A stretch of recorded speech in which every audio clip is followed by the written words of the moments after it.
But the one that's proved to be an extraordinary challenge has been the war in Ukraine, between Russia and Ukraine. The President has worked on it tirelessly, has invested a tremendous amount of his own time, energy, and the highest levels of our government. We have had meetings in Turkey, meetings in Saudi Arabia, meetings in Alaska, countless phone calls, doing everything possible to bring this conflict to a resolution and to an end. A war that cannot end militarily. It will end at a negotiating table. That's where this war will end. But the longer it lasts, the more people will die, the more will be destroyed. This war has to end, and we have done everything we possibly can and will continue to do everything we possibly can to bring it to an end. Very generous offers have been made. For example, a ceasefire at the current lines of contact, while all the other details on the future of the conflict could be worked out in terms of future territorial lines.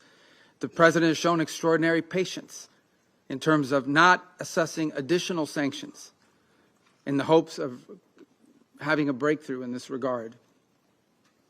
And all has come to what appears to be not just a stagnant one, but an era, and we've entered a period of what appears to be potential even escalation, with the historically highest number of strikes we've seen over the last few nights and before. And now we are also watching incursions into neighboring airspace by both drones and airplanes. The President is a very patient man. He's very committed to peace, but his patience is not infinite. And as he has said repeatedly, he has before him the opportunity and the options of imposing additional economic costs on the Russian Federation if necessary in order to bring this to an end.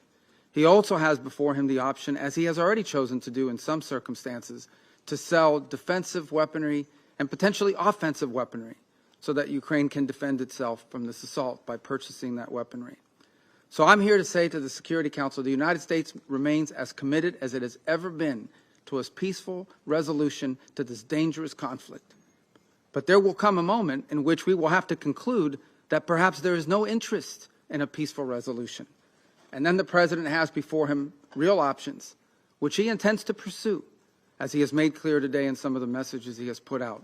So I strongly urge the Security Council, the member states here, and those who are not part of this as well, to do everything in their power, and including the Russian Federation, to do everything within their power, and the Ukrainian side for that matter as well, but all sides, to bring this war to an end before it becomes something that will last another 3 or 4 years, lead to more destruction, both economic and at the same time a loss of life and loss of property and loss of futures.